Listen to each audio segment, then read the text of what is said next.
Baik, Bapak Ibu, Saudara-saudara, sekali lagi selamat malam, selamat bergabung di dalam kelas PIK Pengajaran Iman Kristen online bersama dengan saya, Gundoro Tanuwijaya. Malam hari ini kita akan membahas mengenai Maria dan Marta, tetapi sebelum kita masuk ke dalam materi, saya ingin putarkan satu pujian bagi Bapak Ibu dan saudara sekalian.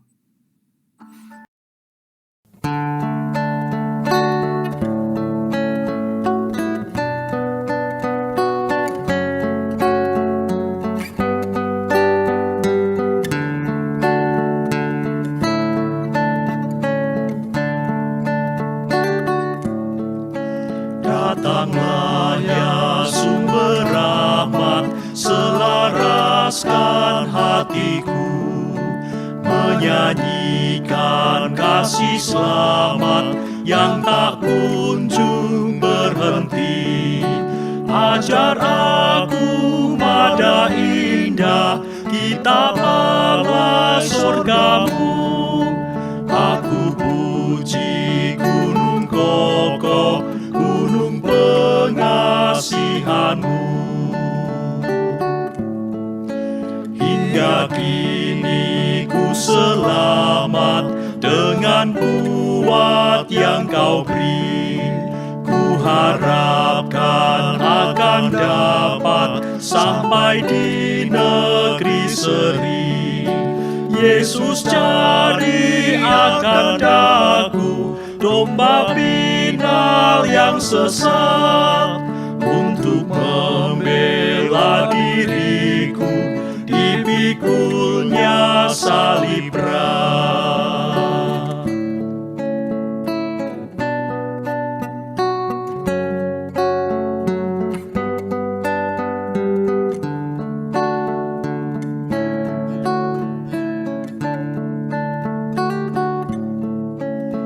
Tiap hari ku berhutang pada kasih abadi. Rantailah hatiku curang dengan rahmat tak henti. Ku dipikat pencobaan, meninggalkan kasih-Mu. Inilah hatiku Tuhan, meteraikan bagi-Mu.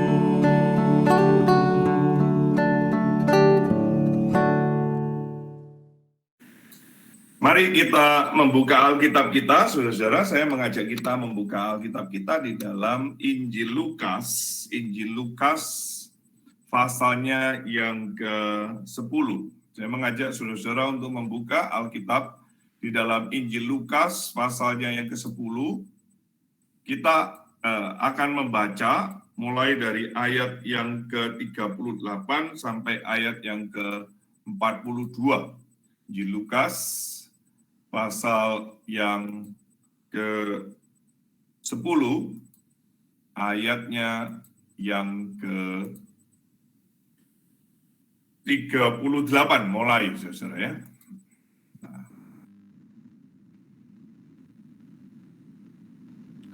Lukas pasal yang ke-10 ayat yang ke-38, saya akan membacakan bagi Bapak Ibu saudara-saudara sekalian. Ketika Yesus dan murid-muridnya dalam perjalanan, tibalah ia di sebuah kampung. Seorang perempuan yang bernama Marta menerima dia di rumahnya. Perempuan itu mempunyai seorang saudara yang bernama Maria. Maria ini duduk dekat kaki Tuhan dan terus mendengarkan perkataannya. Sedangkan Marta sibuk sekali melayani. Ia mendekati Yesus dan berkata, "Tuhan, tidakkah Engkau peduli bahwa saudaraku membiarkan aku melayani seorang diri? Suruhlah dia membantu aku." Tetapi Tuhan menjawabnya, "Marta, Marta, engkau khawatir dan menyusahkan diri dengan banyak perkara. Tetapi hanya satu saja yang perlu. Maria telah memilih bagian yang terbaik, yang tidak akan diambil daripadanya." Pembacaan firman Tuhan sampai di sini, saya mengajak kita masuk di dalam doa. Mari kita berdoa. Bapa di dalam surga, kami sudah membaca firman-Mu. Mari Tuhan, pakailah hamba-Mu yang Kau tahu siapa dia. Pakailah kami dengan pergumulan kami masing-masing, kesulitan kami masing-masing, di dalam kami mengiring Engkau, melayani Engkau sebagai umat-Mu, umat ketebusan. Biarlah aktivitas kegiatan kami tidak sekedar kami kerjakan sebagai ritual, kebiasaan, tetapi membangun spiritualitas kami, sehingga relasi kami, walaupun kami dalam keadaan sibuk, kami tetap memiliki relasi yang dekat dengan Tuhan. Tuhan tidak pernah jauh daripada kami karena janji Tuhan setia adanya. Namun seringkali kamilah yang menjauh daripada-Mu. Dosa-dosa kamilah yang menghalangi. Kefasikan dan kedegilan hati kamilah yang merusak relasi kami dengan Tuhan. Ampuni dan kami mohon berkat-Mu sekali lagi untuk perenungan kami pada malam hari ini. Berkati setiap kami, di dalam Kristus Yesus Tuhan kami memohon dan kami pertaruhkan waktu yang sebentar kami akan lewati. Inilah doa dan permohonan kami. Amin. Ya, Bapak Ibu, Saudara-saudara, ini kisah tentang satu saudara ya, bersaudara begitu ya. Tetapi mereka mempunyai relasi yang baik dengan Tuhan Yesus ya. Mereka bersahabat dengan Tuhan Yesus. Dan kalau saudara lihat, dari mana kita bisa tahu bahwa mereka punya relasi yang baik, saudara bisa lihat di dalam Injil Yohanes pasal yang ke-11, saudara akan menemukan bahwa mereka memang punya hubungan yang baik. Nah, Yohanes 11 itu, saudara-saudara, itu salah satu saudara mereka itu bernama Lazarus. Ya. Mari kita lihat di dalam Yohanes 11 ayat yang ke-5, saudara perhatikan di situ, Yesus memang mengasihi Marta dan kakaknya dan Lazarus. Jadi mereka ini bertiga ya, Maria, Marta, dan Lazarus. Ya. Nah mereka ini memiliki relasi yang baik dan Tuhan sangat mengasihi mereka. Jadi ada kedekatan relasi ya, dengan rombongan Tuhan Yesus dan Kristus juga. Jadi ini ketika kita melihat di dalam konteks Lukas pasal yang ke-10, saudara, konteks Lukas pasal 10 ini bukan persoalan siapa yang lebih dikasihi, siapa yang lebih mengasihi, tidak, saudara. Jadi ini bukan persoalan itu. Jadi apakah Tuhan lebih mengasihi Maria daripada Marta sehingga Marta ditegur? Tidak demikian, saudara ya. Jadi Maria yang sebagai kakaknya itu Marta dan Lazarus yang juga adiknya itu tetap ketiganya dikasihi sama Tuhan. Ya, memang kalau saudara tadi membaca juga kan di dalam Injil Lukas ini kita menemukan Marta mendapat teguran dari Tuhan Yesus kan ya. Ayat yang ke-41 itu dikatakan Marta, Marta, engkau khawatir dan menyusahkan diri dengan banyak perkara. Sehingga ada orang mengatakan, oh ini loh lihat Marta itu ditegur sehingga Tuhan tuh lebih mengasihi Maria. Enggak, saudara-saudara. Enggak demikian. Karena kalau saudara lihat di dalam Wahyu pasal 3, ya, Wahyu pasal 3, kalau saudara membuka di dalam surat Wahyu pasal yang ketiga, itu jelas sekali, saudara ya, ayat yang ke-19. Wahyu pasal 3 ayat 19 katakan, barang siapa ku kasihi, ia ku tegur dan ku hajar. Sebab itu relakanlah hatimu dan bertobatlah. Berarti Marta pun juga mendapatkan kasih yang sama daripada Kristus. Ya. Jadi ini bukan soal siapa yang lebih dikasihi. Kisah ini saudara-saudara juga bukan persoalan siapa yang lebih giat, ya? Siapa yang lebih giat di dalam pelayanan, atau siapa yang lebih pasif gitu ya dalam pelayanan? Karena saudara memang ada banyak ajaran firman Tuhan yang mendorong agar kita giat, ya, giat. Selagi hari masih siang, kan begitu ya. Selagi ada kesempatan, giatlah senantiasa dalam pekerjaan Tuhan. Tetapi saudara, ada ayat-ayat dalam firman Tuhan juga yang sifatnya kontemplatif, ya. Dengan tinggal tenang dan diam itu di situ terletak kekuatanmu, gitu ya. Jadi kita tidak bisa mengatakan bahwa persoalan Maria dan Marta ini adalah satu kasus yang siapa lebih giat, siapa yang lebih dikasih, siapa yang lebih aktif, siapa yang tidak dikasih sama Tuhan. Tidak. Tetapi kalau saudara melihat, kata kuncinya adalah ayat yang terakhir itu di dalam pasal 10 Lukas, ayat yang ke-42, yaitu bagian yang terakhir ini, saudara. Ini tesis utamanya atau kata kuncinya begitu ya. Tetapi hanya satu saja yang perlu, Maria telah memilih bagian yang terbaik. Nah ini, Maria memilih bagian yang terbaik. Nah, ini menjadi satu respon yang berbeda ketika ada Tuhan Yesus, gitu ya. Ketika Tuhan Yesus datang dan mampir ke rumahnya, ya, Tuhan Yesus dalam perjalanan menuju ke, kalau kita lihat di Lukas itu menuju kemana? Ke Yerusalem, ke Golgota. Tetapi di dalam perjalanannya Tuhan mampir ke rumahnya dan ya waktu mampir Maria mengambil satu sikap itu duduk diam mendengarkan firman. Sedangkan Marta sibuk ya layaknya orang orang timur juga gitu ya. Orang timur juga kan begitu ya. Kita orang timur kan kalau ada tamu ya kita langsung memikirkan minimal aqua gelas, minimal itu ya aqua gelas atau apa begitu ya. Keripik kah, jajan kah, apa gitu. Dan apa yang dikerjakan oleh Marta itu ya saya pikir umum jadi Marta. Tetapi saudara-saudara, ayat yang ke-40 itu mengatakan Marta sibuk sekali melayani, lalu dia cukup pede gitu ya, cukup pede datengin Tuhan Yesus mengatakan, Tuhan, tidakkah engkau peduli bahwa saudaraku ini membiarkan aku melayani seorang diri, suruhlah dia itu membantu aku gitu ya. Jadi dia minta Tuhan untuk Maria itu jangan duduk aja, sana kamu bantuin adikmu sana loh ya. Saya ini lapar loh, minimal kasihlah nasi tempong kek atau ayam geprek kek apa gitulah ya, tapi jangan pedes-pedes gitu kak. Gitulah ekspektasinya daripada Marta gitu ya. Tetapi tidak ada nasi tempong pada waktu itu, jadi mungkin tidak minta nasi tempong ya. Jadi saudara jangan terus akhirnya ada nasi tempong ke zaman itu, enggak ya, jangan tanya soal itu, saya hanya improvisasi saja. Jadi saudara ini bukan persoalan itu. Nah lalu kalau gitu persoalannya apa, Sundoro?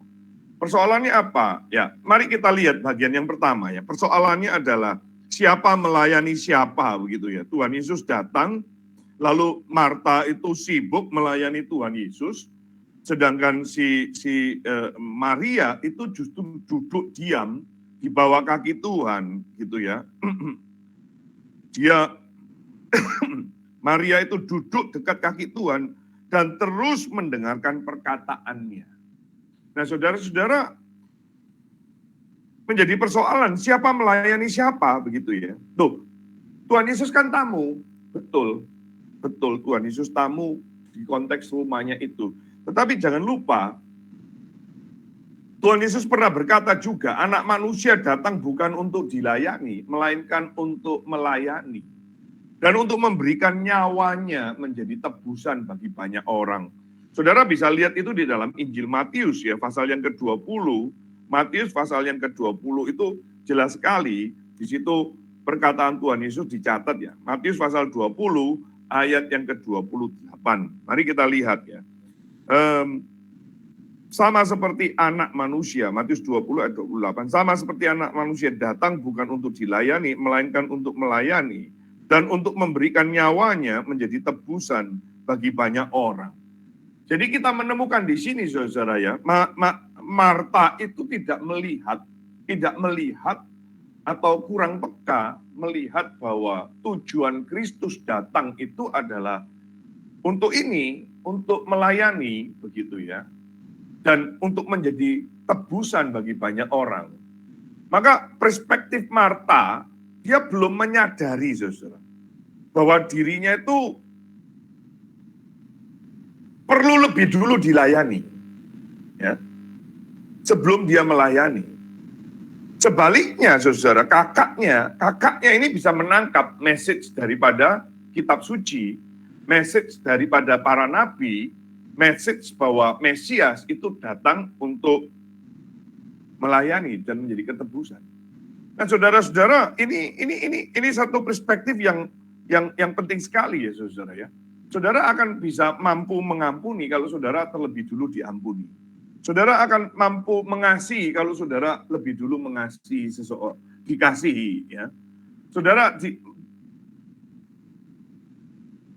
pastilah saudara dan saya juga pernah punya rasa benci, jengkel, marah dengan seseorang, tetapi kita tidak mau membalas karena kita sadar gitu ya. Kita sadar bahwa kita juga tidak lebih baik dan Tuhan mengampuni kita. Kita sadar Tuhan mengasihi kita. Sehingga kita mampu melakukan kasih itu dan kita tidak melakukan pembalasan dendam itu. Pembalasan atau apapun lah namanya. Jadi di sini ini penting sekali ya. Maria itu duduk dekat kaki Tuhan dan terus mendengarkan perkataannya. Jadi saudara-saudara, Maria ini sadar bahwa oh iya, ini perkataan Kristus, ini perkataan Mesias ya. Perkataan Sang Pemberi hidup. Jadi dia perlu dan dia duduk dengar begitu ya, saudara. Bapak Ibu saudara-saudara pendengar PIK online dimanapun Anda berada ya, orang Kristen zaman now juga mengalami hal yang sama. Ya saudara-saudara, kita perlu membangun satu kewaspadaan ya tentang pikiran, kegiatan, pelayanan kita, aktivitas kita itu baik ya. Tetapi saudara dan saya harus lebih dulu membangun spiritualitas ya, jangan dibalik. Spiritualitas kita, relasi kita dengan Tuhan harus lebih dulu dibangun sebelum kita melakukan aktivitas kegiatan. Makanya memang alangkah baiknya ya, alangkah indahnya kalau saudara melakukan saat teduh lebih dulu ya, di setiap hari itu saat teduh itu memang penting gitu ya. Ya ada orang yang mempunyai kebiasaan saat teduhnya pada akhir hari, pada malam hari, bisa saja, tidak ada aturan baku gitu ya. Tetapi ya alangkah baiknya sebelum kita melakukan seluruh aktivitas kita hari ini, begitu ya, kita kembali merenungkan berapa besar anugerah Tuhan. Semalam-malaman Tuhan sudah menopang kita ya.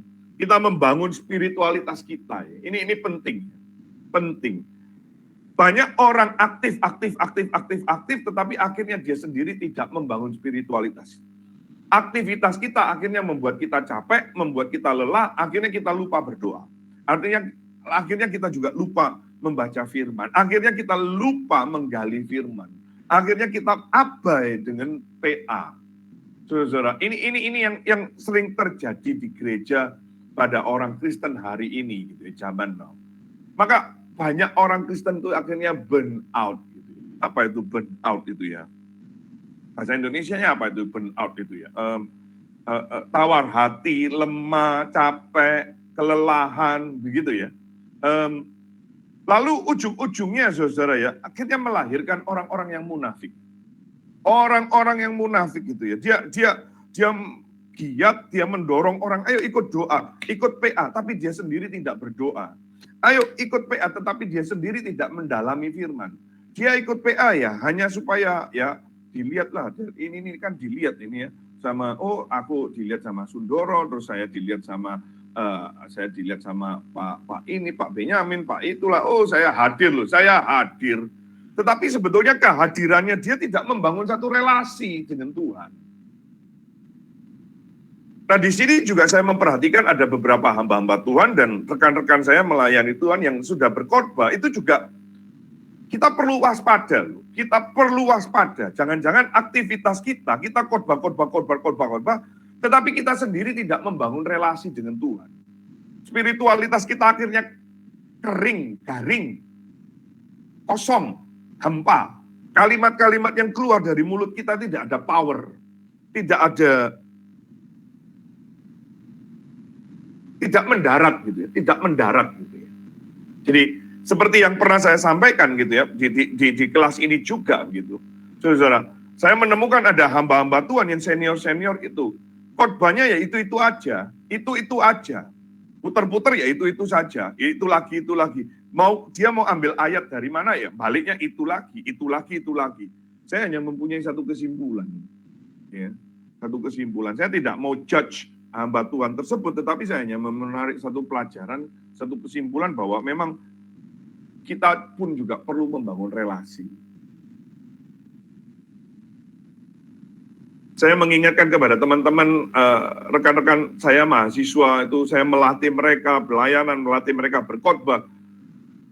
Saya dorong mereka untuk ya ulang khotbah, bacalah khotbahmu itu baca ulang lagi, renungkan lagi, pikirkan dalam hari itu, pikirkan terus.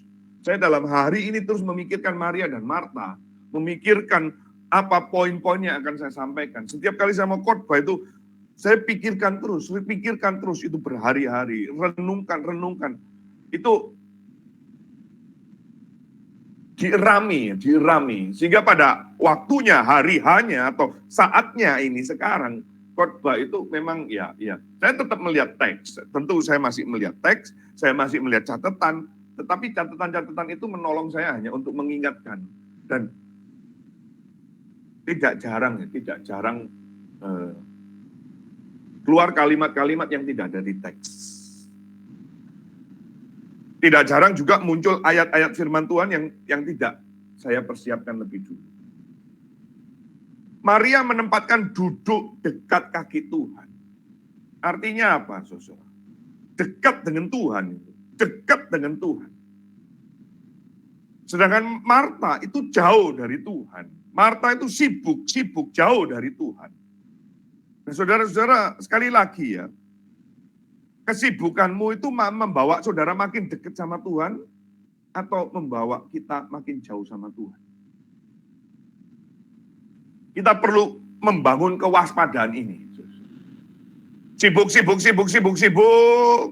akhirnya kita jauh sama Tuhan.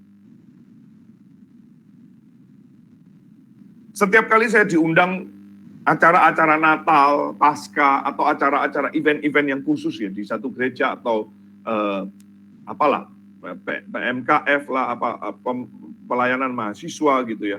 Bahkan kemarin saya juga diundang itu untuk menyambut mahasiswa baru ya. Itu seringkali panitia itu sibuk. Akhirnya giliran waktu dengar khotbah mereka tidak dengar. Mereka sibuk. Maka saya selalu mengatakan, kalau saya diundang di dalam panitia Natal, saya bilang, oke, ya, ingatkan panitia, pada waktu firman disampaikan, mereka semua harus duduk di dalam, tidak ada lagi yang kerja. Panitia sudah dikasih waktu untuk persiapan, cukup. Sekarang waktunya mendengar firman. Jangan sampai kita sibuk, tetapi giliran firman diberitakan, saudara tidak mendapatkan berkat yang besar, yaitu firman itu sendiri. Kau jauh dari Tuhan, tidak ada relasi dari Tuhan. Engkau puas dalam kesibukanmu itu, tetapi engkau sendiri jauh dari Tuhan. Kesibukanmu itu hanya membawa engkau menyembah dirimu sendiri sebetulnya, bukan menyembah Tuhan. Ya. Jadi bagaimana saudara memposisikan diri di hadapan Tuhan? Ini pentingnya. Ini penting. Dalam kesibukan kita, bagaimana kita terus melihat Tuhan di dalam kesibukan kita. Mengkaitkan ada Tuhan hadir. Ya, ada Tuhan yang terlibat gitu ya. Allah turut bekerja dalam segala perkara. Bagaimana saudara melibatkan Tuhan di dalam segala perkara? Saya ada pengalaman nih, nggak tahu sekarang rekan ini ada tidak ya di kelas ini, atau mungkin tidak di Google tetapi mungkin di YouTube ya. Ada satu anak dulu mahasiswa yang saya bina di UNUD, saudara. Itu begitu, waktu Natal, saudara, Tengahnya saya khotbah waktu Natal, khotbah Natal. Tengahnya khotbah. Dan ketika itu sudah mau masuk akhir, di bagian akhir, saya masuk di dalam poin penginjilan.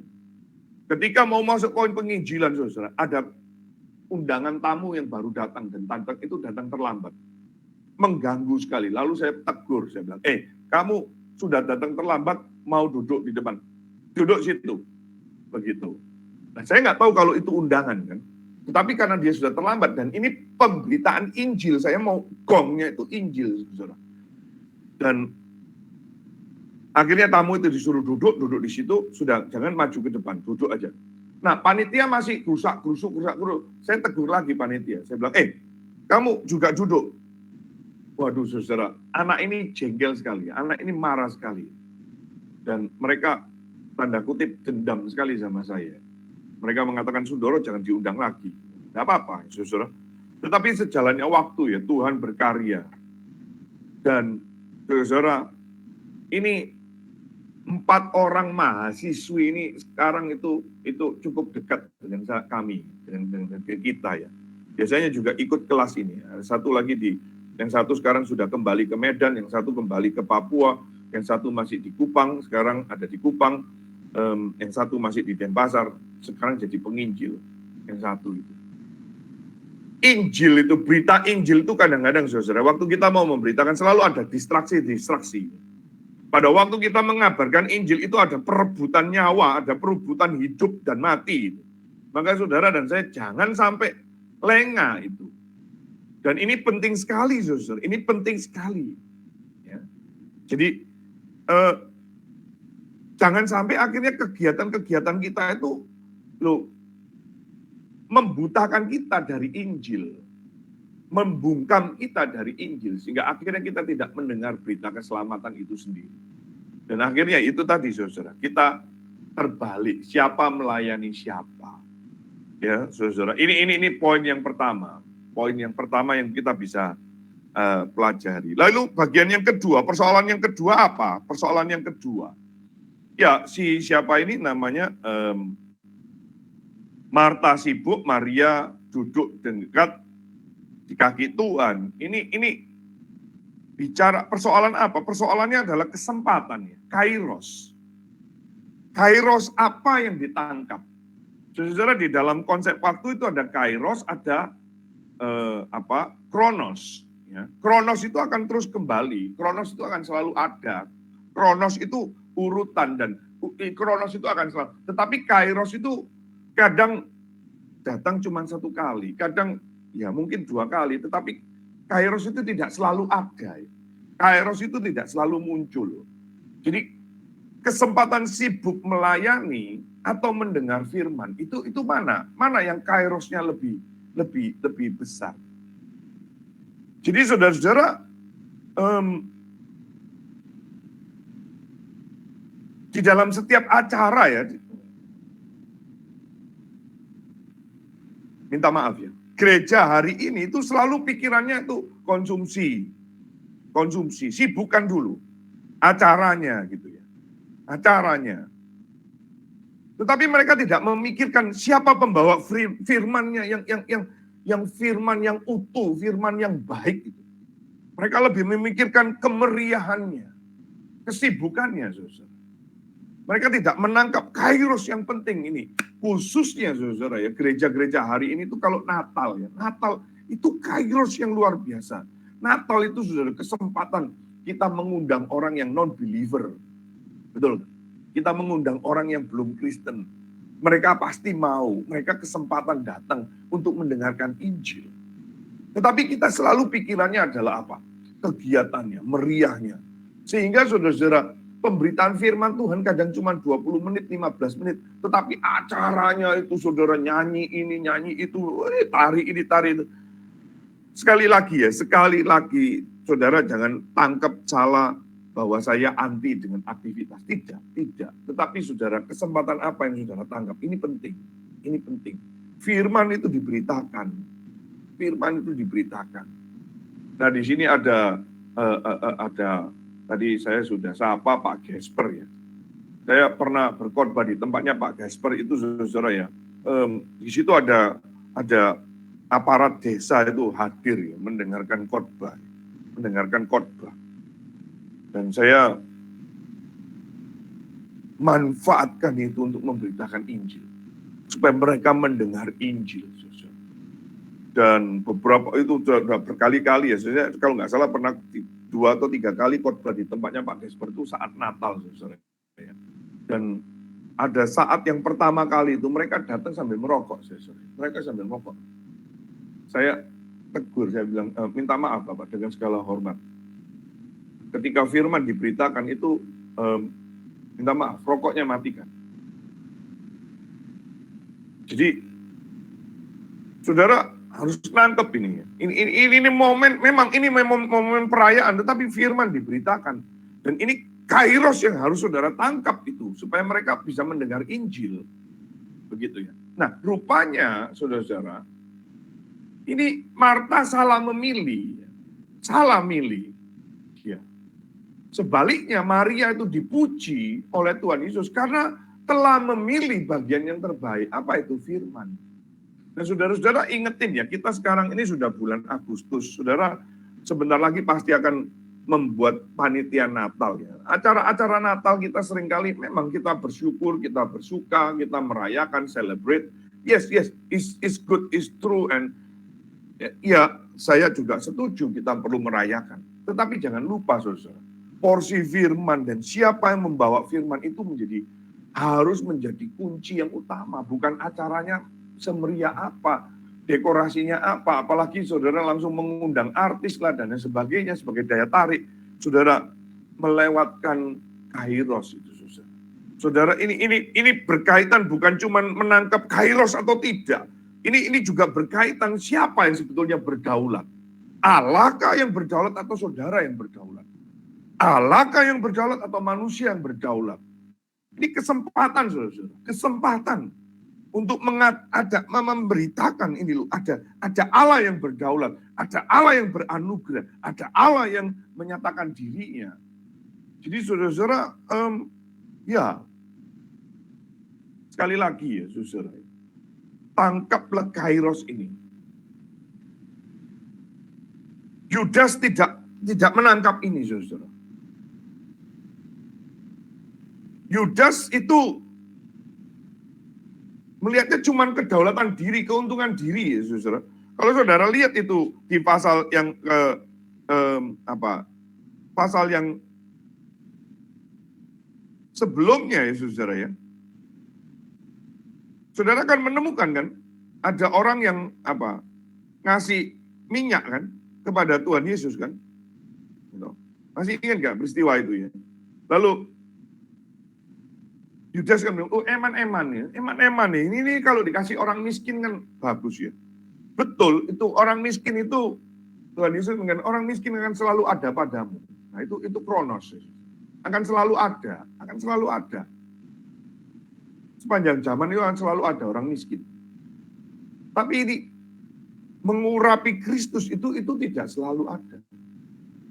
Dan dia mengenang dan mengingat bagaimana pengorbanannya Kristus. Nah ini penting sekali saudara ya. Bagaimana saudara menangkap kesempatan, menangkap kairos itu saudara. Sekali lagi ya, kalau tadi kita perlu membangun kewaspadaan terhadap aktivitas kita dengan spiritualitas kita. Sekarang bagian yang kedua ini ya saudara. Saudara dan saya perlu membangun kewaspadaan tentang aktivitas pelayanan kita itu siapa yang berdaulat sebetulnya? Kita kah atau Tuhan kah?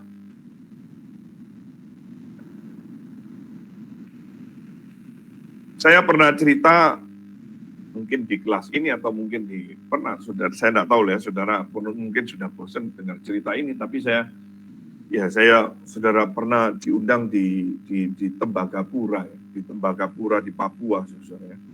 Pada waktu itu Paskah, lalu ada ibadah subuh, gitu. Lalu malam itu sore lah kami dipanggil hamba-hamba Tuhan untuk kumpul di satu lapangan itu, lalu untuk berdoa, minta.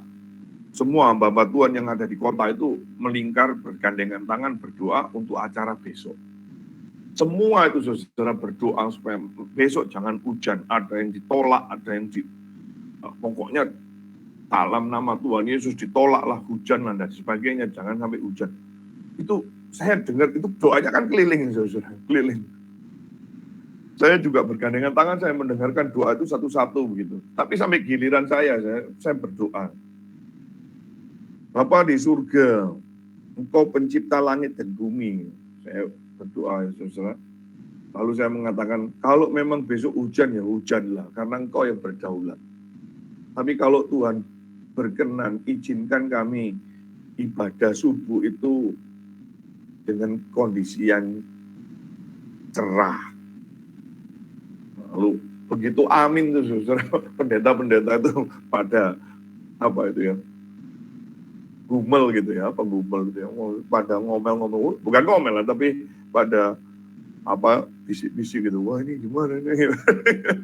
Lalu selesai acara itu teman saya yang senior, pendeta senior di sana, dia mengatakan, Pak Sun tadi kok doanya begitu, kita kan doa justru untuk supaya tidak ada hujan gitu.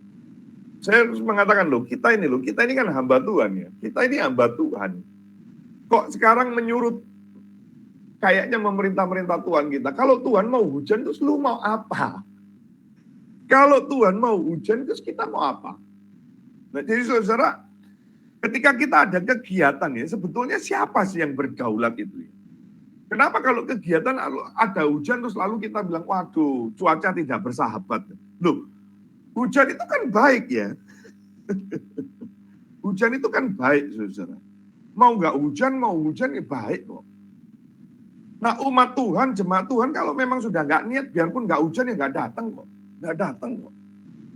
Saudara jangan terus dipikir kalau cuaca cerah itu orang pasti lebih banyak datang. Belum tentu, belum tentu. Saudara, mari kita belajar ya. Setiap aktivitas itu, kegiatan-kegiatan kita. Sebetulnya siapa sih yang berdaulat itu? Tuhan kah? Atau diri kita sebetulnya? Dan tanpa disadari kita seringkali perintah-perintah Tuhan. Padahal kalau kita ngaku, oh Tuhanlah yang berdaulat. Nah itu hanya sebatas di dalam mulut kita. Makanya tadi di poin yang pertama, saudara ya. Tanpa disadari kita itu sebetulnya akhirnya jadi orang-orang yang munafik.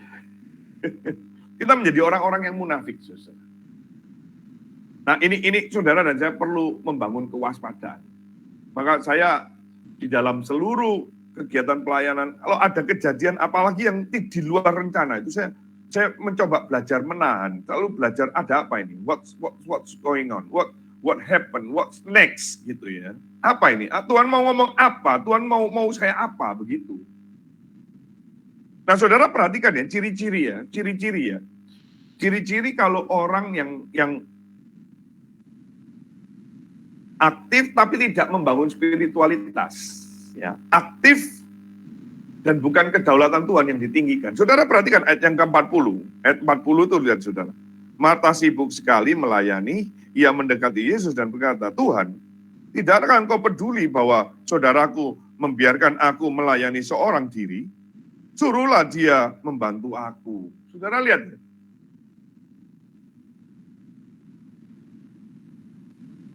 Marta ini terlalu pede, saudara ya. Sehingga akhirnya, lihat konsekuensinya, dia mempersalahkan Tuhan.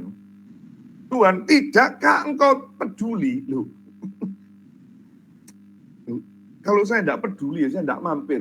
Saya mending mampir warung Padang saja.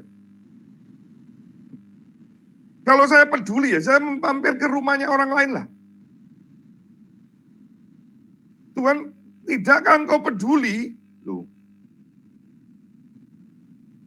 Tuhan yang disalahkan, saudara. Lu yang sibuk, lu yang salah pilih, tapi gue yang disalahkan. Gimana sih? Bukankah ini yang sering terjadi juga di dalam kekristenan kita ya? Kita yang mengambil keputusan, kita yang katakan yes kepada pasangan itu, lalu tidak berjalan dengan sesuai rencana kita, lalu kita salahkan Tuhan. Kita yang mengatakan iya, kita yang berdoa ngotot, lalu tapi kita tidak membangun relasi, kita tidak membangun spiritualitas, kita tidak melihat kedaulatan Tuhan. Lalu ada sesuatu yang nggak pas, lalu saudara salahkan Tuhan. Bukankah kita sering sekali gitu? Kita yang berbuat dosa, lalu Tuhan suruh tanggung jawab. Salah, saudara ya. Itu kebalik itu.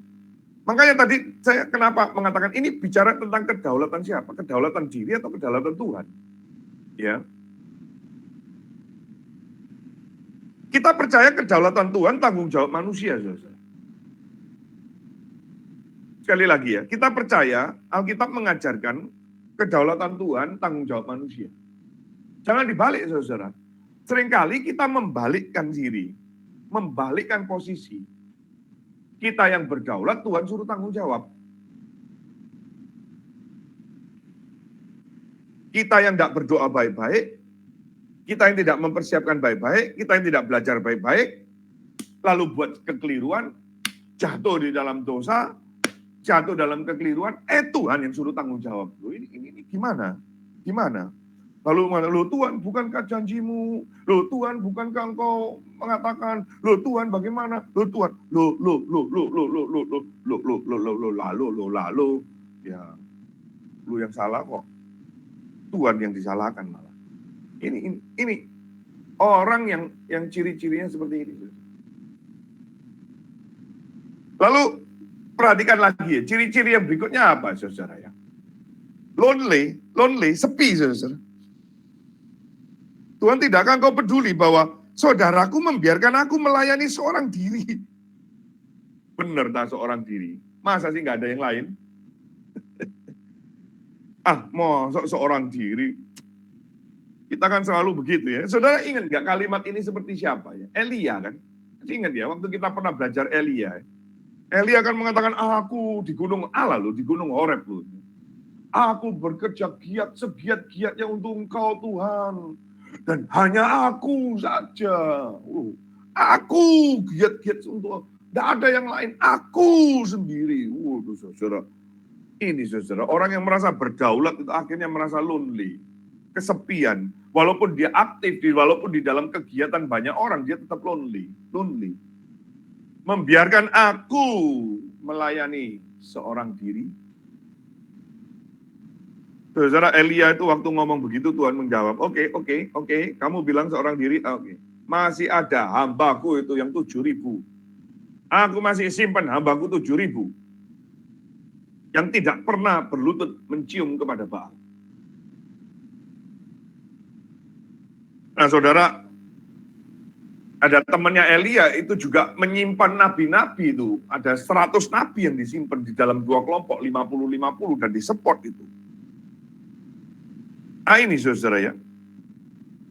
Saudara perhatikan ya, kalau di dalam pelayanan ya, ada orang yang terus merasa dirinya berjasa ya. Itu dia merasa diri sebetulnya berdaulat. Lalu dia lonely.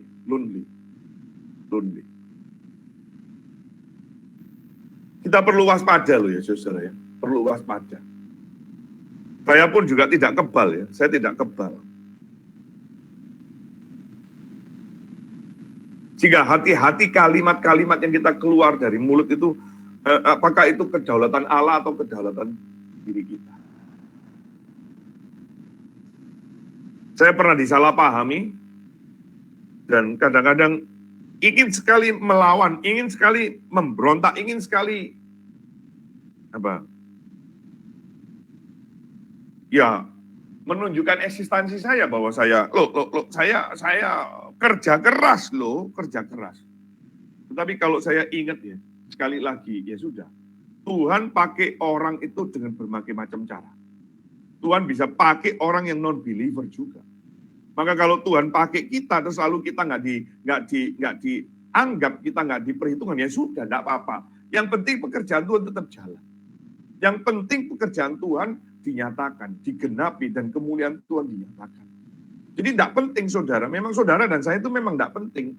Tuhan Yesus juga mengatakan kalau kamu nanti ya ditanya, ya bilang aja kepada Tuhanmu, memang aku itu sudah kewajibanku, sudah memang begitu.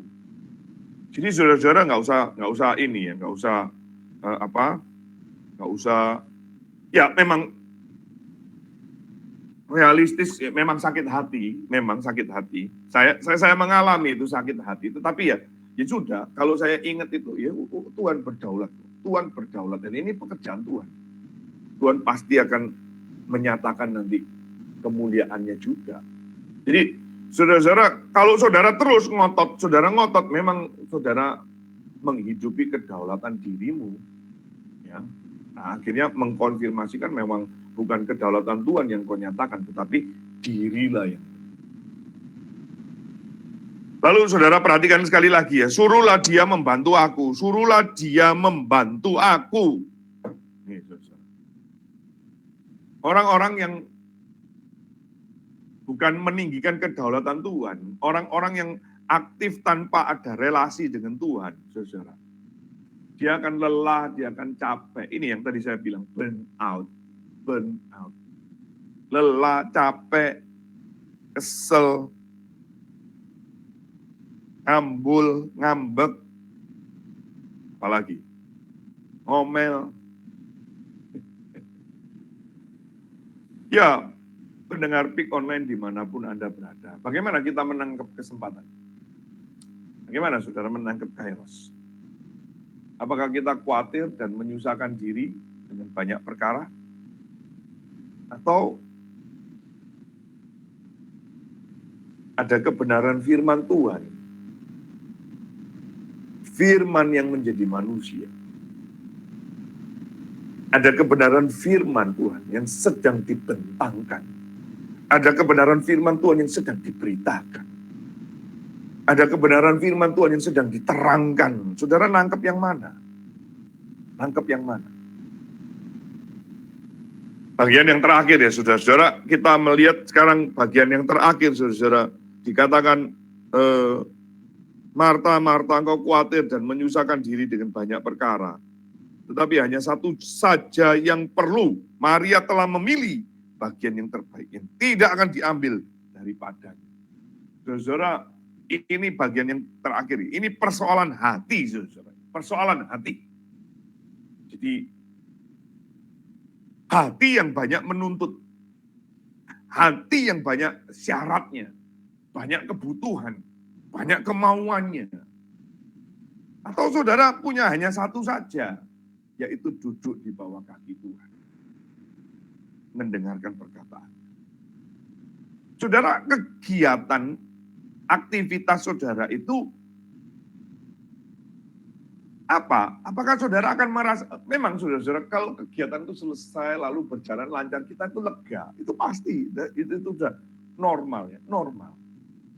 Waduh, bersyukur ya tadi lancar jaya, semuanya berjalan dengan baik, sudah sesuai dengan rencana. Ya ini untung ya nggak hujan ya, untung ya orang banyak ya. Wih syukur ya makannya cukup, wih minumnya nggak kurang, wih tempat duduknya pas ya, wih untung ya untung. Oke, itu secondary, secondary.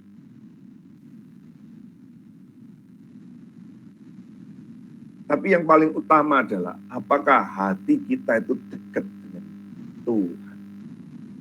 Apa yang menguasai hatimu? Apa yang menguasai hatiku? Apa yang menguasai hati kita?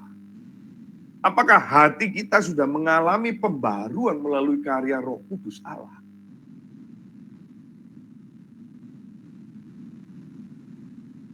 Sehingga waktu kita dihargai atau tidak dihargai, kita diapresiasi atau tidak diapresiasi, kita bersyukur ada firman diberitakan, kita bersyukur ada Injil disampaikan, kita bersyukur pemberitaan firman itu disampaikan. Nah, saudara-saudara, Yeremia pasal 17. Kita baca aja ya, Yeremia pasal yang ke-17 ya. Itu juga mengingatkan kepada kita loh. Yeremia pasal 17 ya. Yeremia 17 ayat yang ke-9 saudara.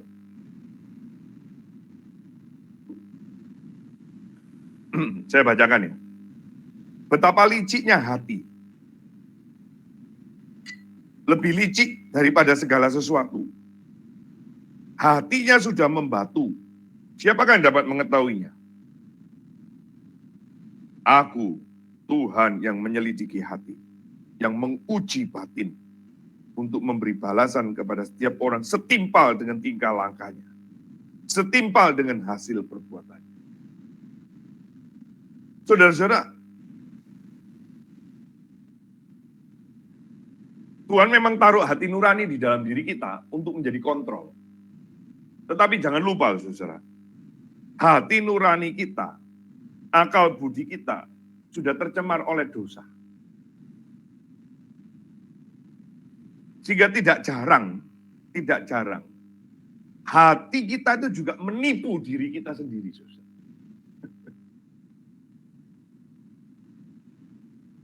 Liciknya hati itu, lebih licik daripada segala sesuatu.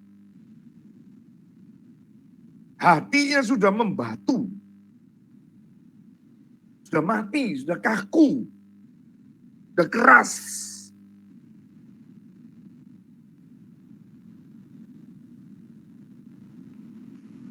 Oh, memang aktif, masih aktif, saudara. Aktif melayani, aktif paduan suara, aktif sekolah minggu, aktif sebagai liturgis, pemain musik, aktif khotbah, tapi sebetulnya menipu diri.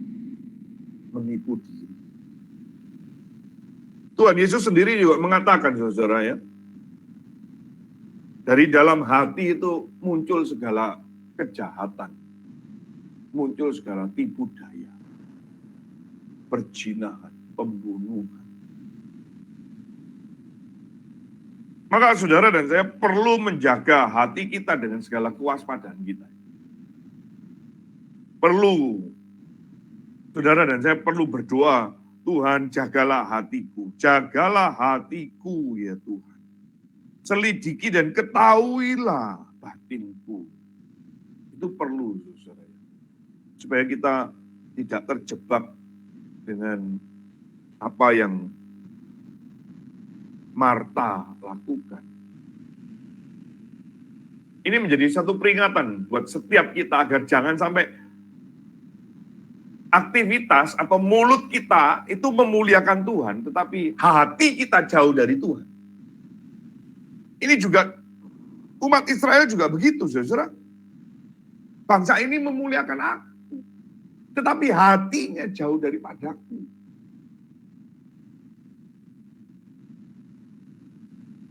Wih, itu betapa liciknya, saudara. Betapa liciknya loh. Dia memuliakan Tuhan. Memuliakan Tuhan. Bukankah kita pernah ngomong, apakah di dalam pengakuan Westminster, apakah tujuan manusia itu memuliakan Tuhan dan menikmati Tuhan dalam hidup, lu memuliakan Tuhan lu. Ini berarti ini orang ini sudah pasti nih di dalam kairos Tuhan ini, pasti di dalam kairos. Belum tentu loh, saudara. Belum tentu, karena Tuhan mengatakan hati-hati itu licik sekali. Bangsa ini memuliakan aku, tetapi hatinya jauh. Jadi bisa loh, saudara, aktivitas saudara itu sepertinya di lingkungan gerejawi. Aktivitas saudara itu sepertinya aromanya itu Kristiani.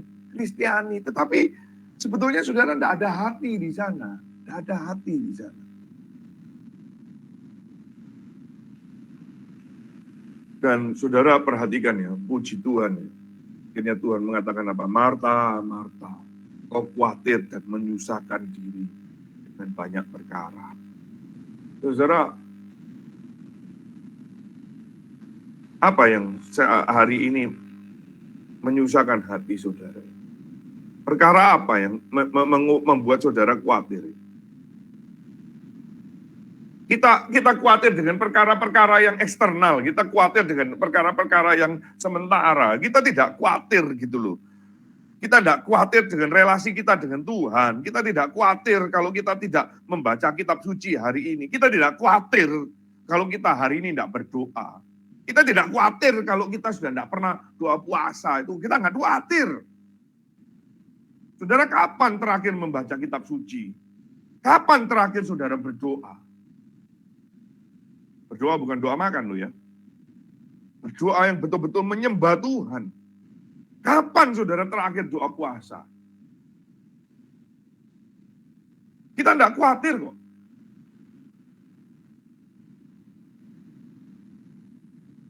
Kita tidak khawatir itu ada banyak jiwa yang masih belum mendengar Injil. Kita tidak khawatir. Kita cuma khawatir, aduh motorku bagaimana ya? Kapan aku bisa beli motor baru? Aduh cicilanku bagaimana ya? Aduh rumahku bocor ini. Aduh gimana ya rumahku banjir. Aduh kontrakanku sudah mau habis. Kita cuma khawatir dengan hal-hal yang eksternal. Tuhan mengatakan itu semua yang dicari oleh orang-orang yang bukan percaya. Itu dunia juga mencari itu. Saudara tidak khawatir gitu ya.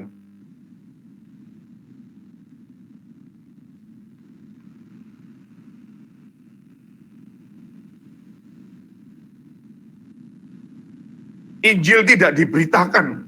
Saudara tidak khawatir. Ada banyak jiwa yang masih belum mendengar Injil dan mereka masuk di dalam murka Allah.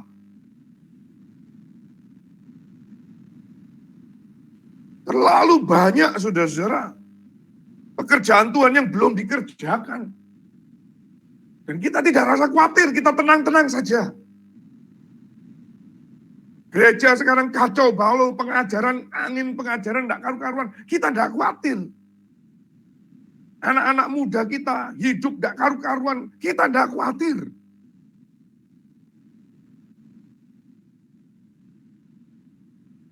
Saudara, di mana hatimu? Di mana hatimu? Hati kita di mana? Kita khawatir. Wah, ini diskonnya keburu habis. Kita khawatir kalau tahun depan tidak bisa beli ini itu. Kok khawatir dan menyusahkan diri dengan banyak perkara. Kita menyusahkan diri dengan banyak perkara, tapi kita tidak memilih bagian yang terbaik. Saudara ikut PA pun tidak khawatir kok kalau ketinggalan. Tidak apa, ketinggalan tidak apa-apa salah. Oh, nanti ada di YouTube kok. Itu, saudara kamu kan ada di YouTube toh. Ada orang itu ketemu sama saya, oh kelasnya sudah sampai segitu ya. Oh iya, nggak apa-apa. Nanti saya ikutin Spotify aja. Spotify, saya lihat di Spotify kok. Saya dengar kok Spotify. Saya hanya senyum aja, saudara. Orang-orang seperti ini. Saya juga nggak tahu dia benar-benar mau dengar di Spotify atau enggak, saya nggak tahu. Tetapi saya menemukan orang-orang yang diam-diam lalu dia mengatakan, Pak Sun, Spotify-nya mana kok nggak ada update? Spotify-nya mana nggak update? Spotify-nya mana nggak update? Ada orang yang terlalu tanya, Pak Sun, mana itu yang seri ini di YouTube kok belum diangkat? Seri ini kok belum di YouTube ini diangkat? Bukannya ibu itu ikut, bukannya Pak itu ikut? Iya ikut, tapi saya ingin dengar lagi. Saya ingin memperdalam lagi. Ada orang-orang seperti itu, tetapi banyakan tidak. Banyakan tidak.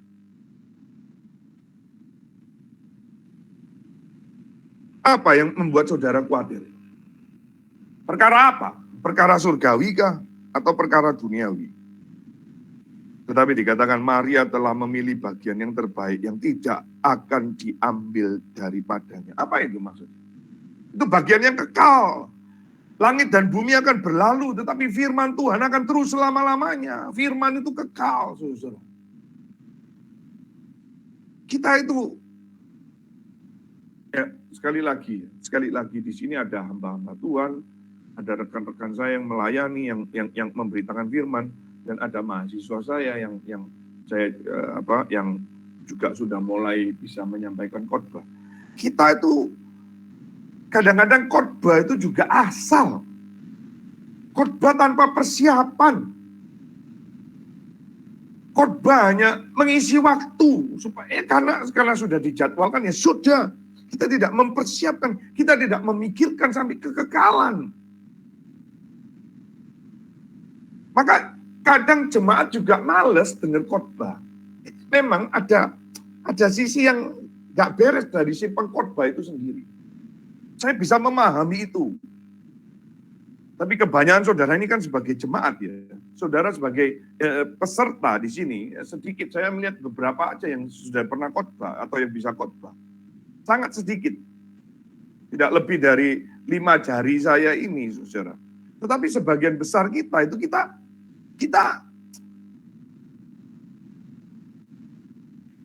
tidak merasa ini firman, ini firman yang membawa aku dalam kekekalan, ini yang mencelikkan, ini yang memurnikan, ini yang membenarkan, ini yang mengkuduskan, ini yang membuat hidupku manis.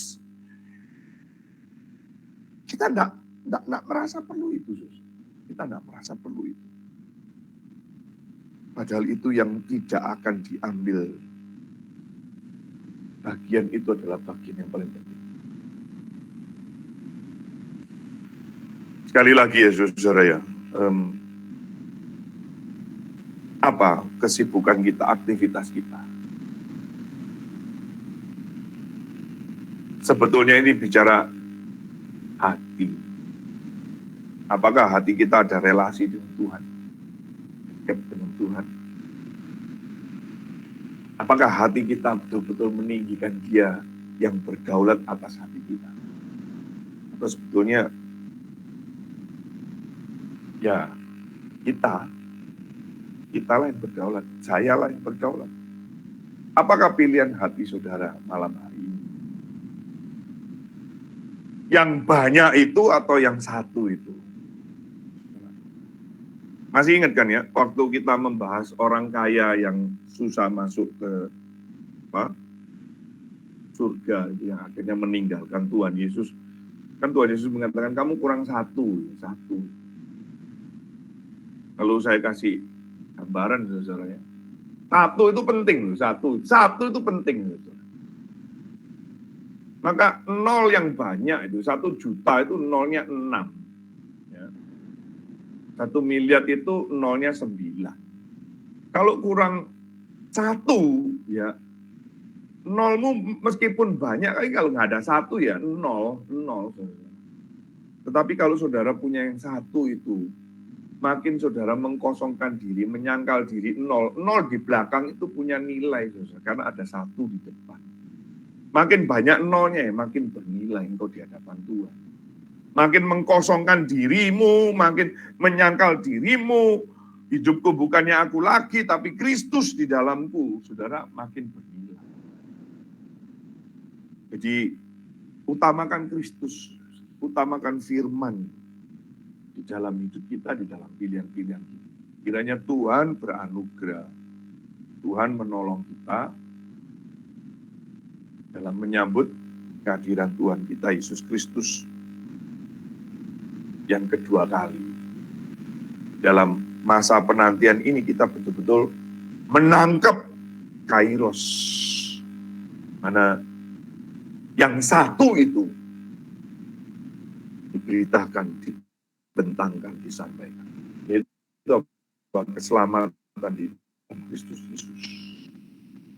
Mari kita berdoa, ya saudara.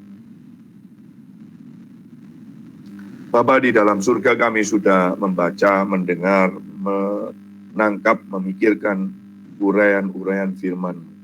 Tuhan, kami minta ampun, kami minta belas kasihan-Mu. Seringkali kami salah pilih, seringkali kami salah menaruh, salah menangkap, dan salah berespon, maupun salah menanggapi. Ampunilah kami, Tuhan. Berikan kami hati yang bijaksana. Berikan kami hati yang mau duduk diam di bawah kaki.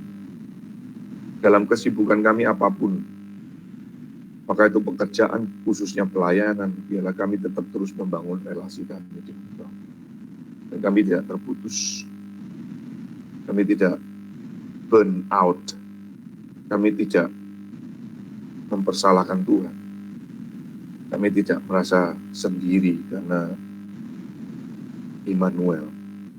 Terima kasih Bapa di dalam surga. Di dalam Kristus Yesus Tuhan kami memohon, kami doa. Amin. Ya, saudara-saudara, Bapak Ibu, saya ingin sampaikan minggu depan kita akan dilayani oleh hambanya Bapak Eben Matalu. Itu beliau akan membahas mengenai Musa, hamba yang setia. Saya sekali lagi mengundang, mengajak saudara untuk bisa menangkap satu kairos yang akan dipaparkan oleh hambanya Bapak Eben Matalu. Saya sangat bersyukur dengan kehadiran beliau di Pulau Bali ini, dan saya sangat bersyukur melihat kehidupannya dia. Hari ini beliau sudah juga resmi menjadi dosen di STT Johannes Calvin, di mana saya juga mengajar. Sekali lagi saya berusaha menangkap kairos dengan kehadiran beliau ini, baik di pulau ini maupun di kampus. Dan doakan saudara supaya kami dengan beberapa rekan untuk memikirkan terobosan-terobosan yang baru di dalam hal pengajaran iman Kristen ini nanti. Saudara berdoa, dan saya mengundang saudara ikut berbagian dan ambil pelayanan di dalamnya. Lalu saudara sekali lagi masih membuka kesempatan yang sudah bayar DP, saudara masih inden sepeda motornya untuk hamba Tuhan yang di Kalimantan Tengah. Untuk portable speaker juga masih belum ada yang ambil bagian, tidak apa-apa, tapi saya masih membuka kesempatan bagi saudara yang mau ambil bagian. Jikalau ada, kita akan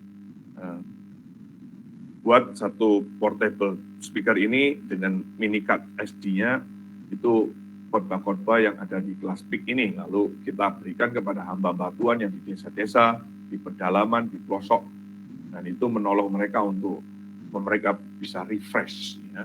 Ada yang bisa ikut YouTube, ya puji Tuhan, tetapi ada yang tidak ada sinyal, kesulitan sinyalnya. Jadi saudara dengan ini sangat menolong. Ya. Nah, ada hambanya juga lagi mengikuti di YouTube. Saya lihat di YouTube ini barusan dia ada sapa, ya, hambanya Bapak Yulex di sana. Ya, saudara berdoa untuk hambanya di Kalimantan Tengah, di Buntok. Terus kita memikirkan bagaimana nanti karya-karya Tuhan di Kalimantan Tengah. Beliau sudah mengatur untuk tahun depan kita bisa hadir di Gunung Ser namanya, lupa namanya saudara. Dan mereka akan atur untuk KKR dan hamba-hamba Tuhan di sana. Beliau ini ketua daerah untuk Gereja Kemah Injil Kalimantan Tengah di daerah sana. Ya, saudara, kita juga mengundang masih saudara bisa ikuti seri bahasan-bahasan kami ya di Anchor, Spotify, YouTube ya, saudara. Ya, saudara yang ketinggalan memang dengan kesibukan yang lain mungkin ya saudara lalu mau ikutin bahasan-bahasan yang lalu ya saudara bolehlah ya. Saya Sundoro kamu tadi nunda ya, tetapi sikap yang menggampangkan lah itu yang saya harap tidak ada di antara kita. Saudara bisa ikutin acara-acara kami yang lainnya di podcast maupun di YouTube. Oke. Ya, bagi Bapak Ibu saudara yang diberkati melalui pelayanan pengajaran iman Kristen ini, saudara harap ajak saudara yang lain untuk boleh belajar sama-sama mengikuti kelas PIK online ini. Lalu saudara kalau mau berbagian, tergerak untuk mau memberikan persembahan, saudara bisa sampaikan ucapan syukur saudara di gereja saudara masing-masing, atau saudara mau sampaikan kepada kami, salurkan kepada kami pelayanan Garam Bali, bisa nanti hubungi nomor saya di situ dan nomor bagian keuangan nanti akan di-sharingkan nomor rekening kami. Oke, itu yang bisa saya sampaikan. Mari kita tutup di dalam doa. Minta dengan kasih hambanya Bapak Eben Matalu, mungkin bisakah memimpin kita dalam doa penutupan untuk sesi kita, untuk pertemuan kita malam hari ini. Kita berdoa. Baik, terima kasih. Terima kasih ya Tuhan untuk malam hari ini kami boleh belajar firman Tuhan, kami boleh diingatkan, kami boleh ditegur melalui firman Tuhan yang disampaikan oleh hamba-Mu Pak Sundoro ya Tuhan. Biarlah firman-Mu boleh menjadi penuntun bagi hidup kami, hidup yang seturut dengan kehendak Tuhan, dan biarlah kami boleh senantiasa berjalan di jalan Tuhan. Jalan yang memimpin kami kepada hidup, jalan yang memimpin kami kepada hidup yang memuliakan Tuhan. Terima kasih ya Tuhan, biarlah Engkau terus memimpin dan menyertai pelayanan hamba-Mu Pak Sundoro ya Tuhan, dan biarlah kami semua boleh senantiasa mendapatkan berkat Tuhan melalui pelayanan hamba-Mu. Biarlah Tuhan pimpin sedemikian rupa supaya pelayanan hamba-Mu boleh terus meluas, menjangkau orang-orang di berbagai tempat di seluruh Indonesia maupun di luar negeri ya Tuhan. Terima kasih ya Tuhan, inilah doa dan permohonan kami. Dalam nama Tuhan Yesus kami berdoa. Amin. Amin. Terima kasih hambanya